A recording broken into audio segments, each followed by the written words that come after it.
சம்பளம் கிடையாது. வேலை வேலைக்கு விதவிதமா சாப்பாடு மட்டும் உண்டு. பரவாயில்லையா? நமக்கு சோறு தான் முக்கியம்.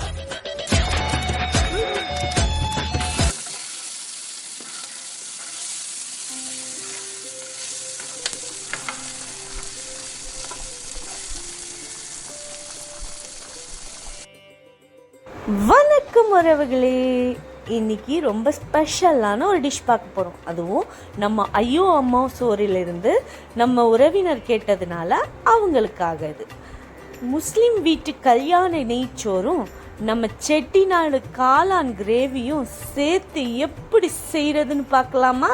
வாங்க எப்படி செய்கிறதுன்னு பார்க்கலாம். ஒரு பேன் எடுத்துக்கோங்க. அதில் தேவையான அளவு எண்ணெய் ஊற்றி 1 டேபிள் ஸ்பூன் தனியா, 1 டேபிள் ஸ்பூன் சோம்பு, 1 டேபிள் ஸ்பூன் சீரகம், 1/2 டேபிள் ஸ்பூன் மிளகு, கடல் பாசி, மராத்தி மூக்கு, 2-3 ஏலக்காய், 3 கிராம்பு, கருவேப்பிலை, 4 வரமிளகாய், 1/2 கப் தேங்காய். இது எல்லாத்தையும் நல்லா வதக்கணும். பொன்னிறமாக வதக்கணும். கருக விட்டுறாதீங்க. லோ ஃப்ளேம்லேயே வதக்குங்க. கருக விட்டுட்டிங்கன்னா கசக்கும்.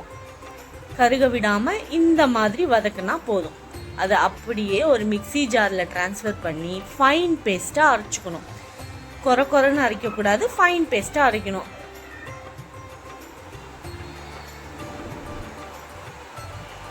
அடுத்து ஒரு பேன் எடுத்துக்கோங்க. பேன் நல்லா சூடானதும் தேவையான அளவு எண்ணெய் விட்டு, எண்ணெய் நல்லா சூடானதும் 1 டேபிள் ஸ்பூன் சோம்பு நல்லா பொரிஞ்சதும் 1 கைப்பிடி கருவேப்பிலை நல்லா வெடித்ததும் 2 பச்சை மிளகாவை கீறி இந்த மாதிரி போட்டுக்குங்க. அதை நல்லா வதக்கி விட்டு 1 கப் சின்ன வெங்காயம் போட்டுக்குங்க. இதில் பெரிய வெங்காயமும் போட்டுக்கலாம். நான் இன்னைக்கு சின்ன வெங்காயம் எடுத்திருக்கேன். வெங்காயத்தை பொன்னிறமாக வதக்கிக்குங்க. வெங்காயம் பொன்னிறமாக வதக்குனதுக்கு அப்புறம் அதில் இஞ்சி பூண்டு விழுத சேர்த்துக்குங்க. இஞ்சி 1 மடங்குனா பூண்டு 2 மடங்காக எடுத்துக்கணும். 1 டேபிள் ஸ்பூன் போதும். நல்லா பச்சை வாசனை போகிற வரைக்கும் வதக்கிக்கிட்டு அது கூட 1 கப் தக்காளி, நல்லா பழுத்த தக்காளியாக எடுத்திங்கன்னா சீக்கிரம் மசிஞ்சிரும்.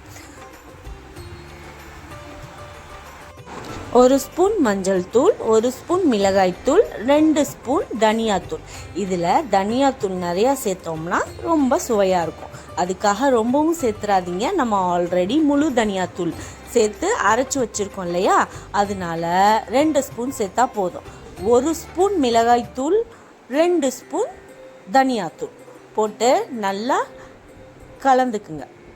நல்லா கலந்தோடனே தேவையான அளவு தண்ணி விட்டு ஒரு மூடி போட்டு மூடி வச்சுருங்க. ஒரு தக்காளி வெங்காயமும் நல்லா மசிஞ்சு வேகிற வரைக்கும் மூடி போட்டு மூடி வச்சுருங்க. நல்லா தக்காளியெல்லாம் வெந்ததுக்கப்புறம் அது கூட நம்ம வெட்டி வச்சுருக்க காளானை சேர்த்துக்கலாம்.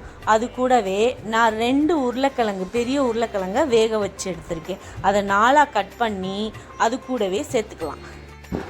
அதை அப்படியே கிண்டி 7 நிமிஷம், 5 to 7 நிமிஷம் மூடி போட்டு வேக விட்டுருங்க. அடுத்து நம்ம அரைச்சி வச்சுருக்கோம் இல்லையா, அந்த பேஸ்ட்டை அதுக்குள்ளே போட்டு ஒரு 3 to 5 நிமிஷம் எண்ணெய் பிரிகிற வரைக்கும் வெயிட் பண்ணி மூடி போட்டு வேக விட்டுருங்க. அதுக்கப்புறம் கொத்தமல்லியை தூவி எடுத்து சாப்பிட்டு பாருங்க, அப்படிதாங்க இருக்கும். நெய் சோறு செய்யலாமா? அதுக்கு ஒரு சட்டி எடுத்துக்கோங்க. அதில் 250 கிராம் நெய் ஊற்றிக்கிங்க.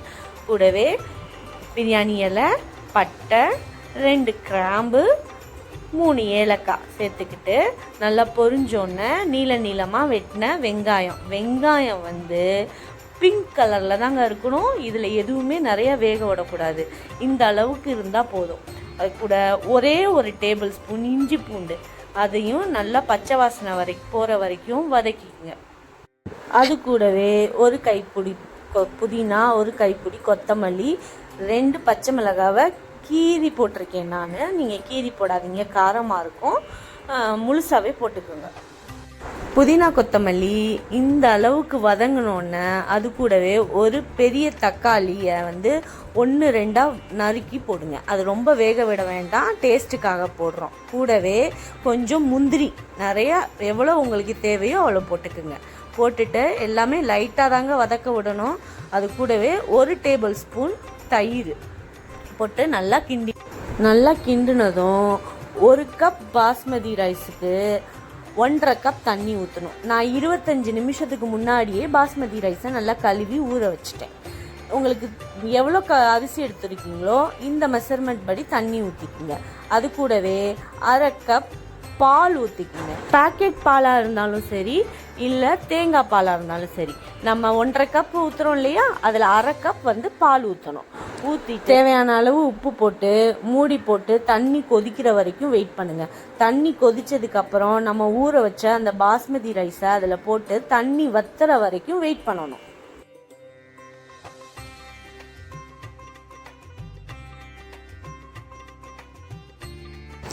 தண்ணி அரிசி இந்த அளவுக்கு வத்தினதுக்கு அப்புறம் நல்லா அமுக்கி விட்டு மேலே ஒரு மூடி போட்டு வெயிட் போட்டு ஒரு 15 நிமிஷம் லோ ஃப்ளேமில் வேக விடணும். ஸ்டவ் ஆஃப் பண்ணி ஒரு 10 நிமிஷம் ஓப்பன் பண்ணாமல் அப்படியே விட்டுருங்க. 10 நிமிஷம் கழித்து மூடி ஓப்பன் பண்ணி அது மேலே ஒரு 5 டேபிள் ஸ்பூன் நெய்யை மேலே தூவி விட்டு ஒரு கிளறி எடுத்தா நம்ம சுவையான பாய் வீட்டு கல்யாண நெய்ச்சோறும் அது கூடவே நம்ம செட்டிநாடு காளான் கிரேவியும் அட்டகாசமாக இருக்குங்க. கண்டிப்பாக மறக்காமல் வீட்டில் ட்ரை பண்ணி பாருங்கள். ட்ரை பண்ணி பார்த்துட்டு எப்படி இருந்ததுன்னு கமெண்ட்டில் சொல்லுங்கள்.